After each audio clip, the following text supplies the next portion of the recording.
mag-voice over na lang tayo mga kamoma, no? Dahil sobrang ingay nga po talaga sa bukid. Iba't ibang ingay yung maririnig nyo dito. May ingay ng tao, may mga kumakanta, may mga nagpapamusic, ingay ng aso, ingay ng mga baboy, etc.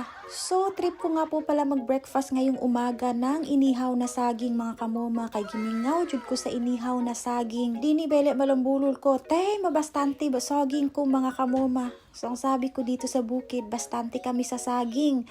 Basta masipag ka lang talaga magtanim dahil naman malapad naman yung mga lupain namin dito. Budyo, to halibun, budmosol, budalem. So, ayan si Mother there. Katatapos lang ng activity niya. Very busy talaga yan sa umaga.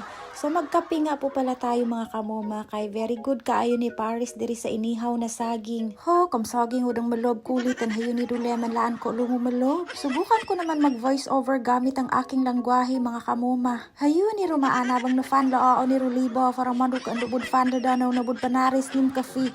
Amin tano ni mangwen kagabalay la duho kam yatay oyo ando to halibon mo maadube o kabalakam lako ko ni lero dubele mo kagalam. Pasensya na nga kayo dito sa background ko mga kamoma ha. Gaya nga ng sinasabi ko sa inyo na hindi pa talaga tapos etong bahay ko. Isa din naman to sa dahilan mga kamoma sa pangarap ko na balang araw na mapapaayos ko ulit itong bahay namin. Tapos eto naman si mama, nakita niya yung hikaw ko ay napagtripan niya. Gustong gusto daw niya ng hikaw ko mga kamoma. Kaya iyan, inarbor na niya. Huligal bong, tahalibo na wood ni Luz Belen arito. Suto ko yun, nabalayo ko na lang. Ibigay na lang natin sa kanya mga kamoma, no? Sige na lang, kay worth 1 million ba yan ng earrings ni mama. Pero iyahan na lang.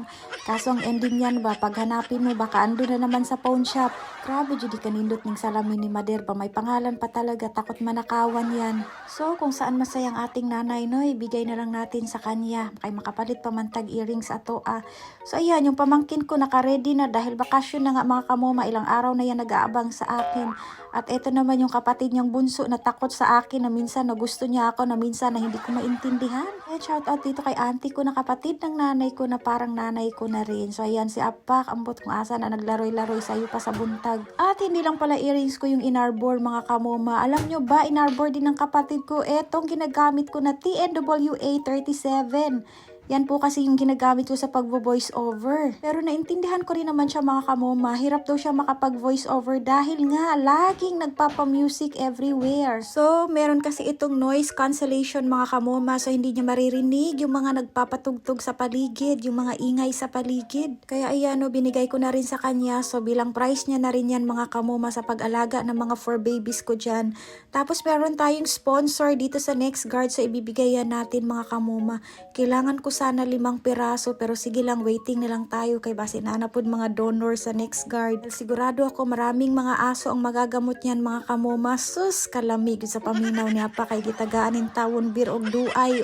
Medicine niya daw yan mga kamoma kay maura na'y kalipay niya pa pero sige na lang pagbigyan na lang natin, no? Wag po kayo mag-aalala dito sa mga alaga ko sa bukid mga kamoma dahil kita nyo naman kung gaano sila ka-healthy and nilalakwatsa yan sila ng mga kapatid ko everyday.